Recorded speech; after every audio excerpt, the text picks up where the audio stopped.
What's up, guys? Welcome back to the Fabulous Life of Natalie. In this video, I'm going to reveal to you how I know for a fact that my stepmother had something to do with my dad's death. And let me know what you guys think in the comment section below. If you agree, if you don't agree, I can just tell you that something is severely off with this story. And I want to get this story out. So guys, make sure you like, make sure you subscribe. But now let me get into it. All right, my dad has been dead for 3 years, okay? Coincidentally, today is Father's Day. My dad still does not have a headstone. Now, when my dad died, he had life insurance and he had a 401k when he had a significant amount of money in both, all right? So, when he died, the night of his death, my grandfather lived right smack next door. Now, my stepmother didn't tell my granddad. My stepmother didn't even contact us, the 3 children, okay? She never said anything. She says that when he died, she called 911. They came, they performed CPR. They said he was dead. She said that she didn't notify my grandfather. She went to her mom's house because she did not want to sleep in her house knowing that she witnessed him dying the way he died, okay? Now, she says after she goes to her mom's house, the following day, she went to work. Still, nobody knows. His family does not know that he's dead, okay? I'm sorry, it just irritates me. Like, this woman really thinks she got away with murder. She goes to work. She says, you know, my husband died. They send her home. After they send her home, she says she goes by his job and notifies his job. Now, granted, I live 5 miles from his job, so she comes and notifies me.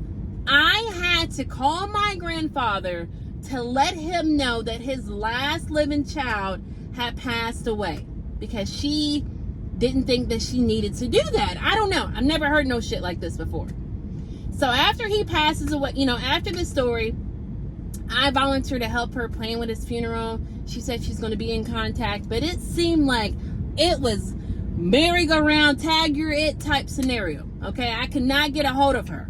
I asked her, you know, can I please have, I don't smoke cigarettes, but can I please have a pack of cigarettes to remember my father? Can I please have, you know, an outfit he wore to remember? Time I asked her for something that was of my father, she always refused it. She like, why do you want his work clothes? Like, they stink. Why? They got paint on them. Why would you want cigarettes? Like, Natalie, you don't even smoke. But it's just like, I have no memories of anything of my father, okay? So here's what she tells me. After me going back and forth with her, she's like, well, I donated everything to the Goodwill. She's nasty. Still to this day, I have not received anything from my father, but that is not it. I have a Ring camera, or I had a Ring camera at my house. After all of this altercation, for some weird reason, she kept going by my house. She wouldn't just go and ring the doorbell. She was going by and throwing stuff, throwing his, like, old family reunion shirts, nothing really personal. Family reunion shirts, she was throwing them at my car, but she was throwing it out of anger. You could see she was upset. I would call her and ask her, like, why are you doing that? Her idiotic response would be like, I don't have that last name no more. Why would I want that? So yet you take it? Like, literally, guys, she would pull up, throw it, and sped off because I lived in like a little roundabout kind of area, and like out of anger. So it was like I couldn't even grieve over my father passing because she kept doing idiotic stuff. So finally one day, you know, like I said, he had a huge significant amount of 401k and life insurance. We didn't know about the life insurance till afterwards, but one day she contacts me, her daughter, on Facebook, and she wants me to tell my brother to bring him down to the bank because we're going to get something notarized. Now, the whole time, my brother, he can't be there because he kept saying through all of these things, you know, she's going to do the right thing. She's going to do the right thing. But X, Y, and Z had told me she wasn't going to do the right thing, right? So when I take him down to the bank, I tell him before he gets there, I was like, look, please don't be stupid. Do not sign anything without, you know, taking a copy, because we had to obtain a lawyer. So here's where, this is where things get a little messed up, bruh. So she tells him, when I come in, she's like, her and her daughter are like, this doesn't have any concern to do with you. Now her daughter waits in the separate room with me. And when they get in that room, I can hear her yelling, because I was like, bro, don't sign nothing. Do not sign anything, So out of anger, she gets frustrated. But what she wants him to sign is, my dad had a life insurance policy, drew up for $35,000. And she wanted him to agree, because it was a weird policy. This is why I got to get close. This is a weird policy where the policy was saying that they had to agree on the $35,000, okay? So she tells him to agree on receiving $1,000. Now, she doesn't say agree on receiving $1,000. She says, I'm giving you $1,000 out of the goodness of my heart. I need you to sign this. We're at a bank. They're going to get it notarized.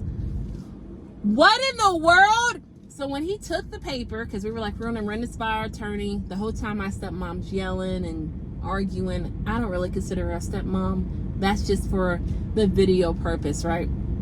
She's yelling. She's irritated because she wanted him to receive that $1,000 out of $35,000, right? When we take it to our lawyer, we call up the insurance, right? They are telling us that they've been in contact with, my stepmom the whole entire time. She made them believe that my brother lived with her, and whatever, they were going to work it out. And how months leading up to my father's death, how my father kept contacting the insurance, letting them know and changing and tweaking. I guess he knew something was up. He knew that he found out how greedy she was, okay? When my stepmother got paid, guys, for my father's job, she received over $45,000, okay? This policy was $35,000. So my father left it in my brother's name because my brother is named after my dad, and of course he knew he was going to do the right thing. We had to split $35,000, not four ways, not my stepmom, my two brothers, and me, but I had to pay so much in attorney fees to get this. When I received money, when everybody received, we received $1,000 because she kept going back and forth, not wanting us to collect on this policy. Not just that, he still doesn't have a headstone. She still hasn't given us anything from our father. She moved out of the house within 2 weeks after my father died. In that city where I lived in was a small city, and she had a huge family. Do you know when they do see me, they act like I never existed? It's been times I get right behind them at like a grocery store, and they won't say anything to me. Now, this does not prove that this lady had something to do with my father's death. I don't know what proves it. I don't know. I don't know. When they say that money is the root of all evil, this case scenario guarantees it. Well, guys, that's all I got for you today. Man, let me know what you think about this in the comment section below.